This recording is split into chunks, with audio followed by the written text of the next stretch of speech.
New update relating to cold body temperature slowing you down is added to the game. Very quickly, all this means is that as your core body temperature decreases, your movement speed will also decrease.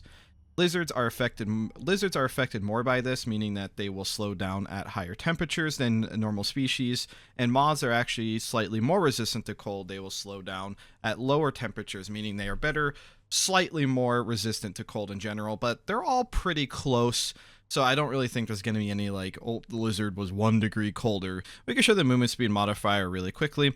So base sprint speed for species is 4.5, and at 310 Kelvin, I am totally fine. I'm at normal movement speed.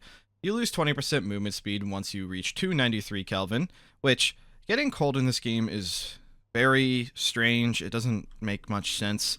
So if I step out into space on this tile right here, my body temperature will not decrease at all, even though I'm in space. For some reason, just a floor tile in space basically doesn't allow heat transfer into space. I don't know any more than that. It has been that way forever. If I step off onto this lattice, my body temperature will drop below the lowest cold threshold basically instantly. So I stepped on the tile for about 1 second, and yes, my movement speed will now be the slowest modifier. So at 260 Kelvin and below, you will lose 60% movement speed, but my body temperature is actually rising back up because I step back in the station pretty quickly. At 280 Kelvin, we lose 40% movement speed, which you can see reflected in the current sprint speed modifier.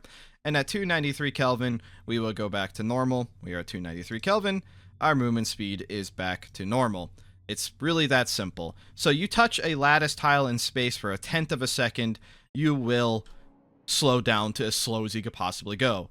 Moths might skip that if you only touch a tile for 1 tick, but it's so specific that really you just need to know that if you touch an actual space tile in space, you will be very slow. This is also true where if you step on lattice in the station, you will basically instantly freeze with space. So you touch a lattice piece connected to space anywhere, you are going to freeze very, very quickly.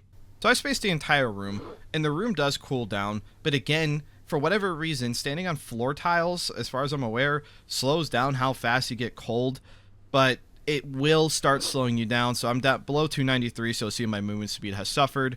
Below 280, my movement speed will suffer further, and below 260, the movement speed will suffer even more. But the cold temperature is like, it freaks out, it equalizes, it unequalizes.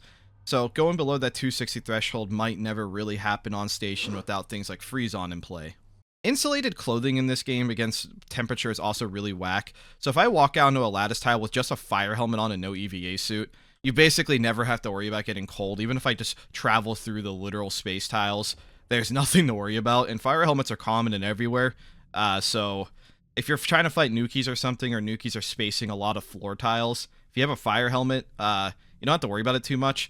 Even if you only have something like winter boots are nowhere near as good, but they give you extra time in space before you actually start slowing down. So I'll step on the lattice tile. You'll see, yeah, my temperature is dropping, but it's not instantly that you lose your movement speed. So I just lost I lost 20% movement speed just now. Now I lost 40, and I will eventually lose to 60%. But that goes from instantaneous to a few seconds. So just even having winter boots can be a difference in combat. But the fire helmet with winter boots basically makes you practically immune to being cold, which, I mean, I guess some of it makes sense, but a helmet should not insulate your whole body. It's been that way forever, so I don't know when you can expect that to change, if ever. And finally, last thing I could show, this is a room with just a space heater on the lowest settings, and even in a room with just a space heater in the lowest settings, your body temp will start dropping to the colder thresholds. So it doesn't take space necessarily to slow you down. So that means like a freeze-on leak or somebody with a freezer on Atmos can actually decrease your station's movement speed temperature. So I just lost 20% movement speed. So it is actually pretty strict how fast you start slowing down. Even a little bit of cold will slow you down immensely. And I'm already heading towards the 40% movement speed slowing. I'm about to hit it. So I'm not even taking cold damage, but I am now 40% slower, which is a lot in this game. So syndicates and stuff may want to start figuring out how to utilize cold in their strategies. I also expect to start seeing people start metaing wearing fire helmets fucking everywhere because nobody likes being slow in this game. But yeah, that's really it. I think that should explain it. Thank you for watching.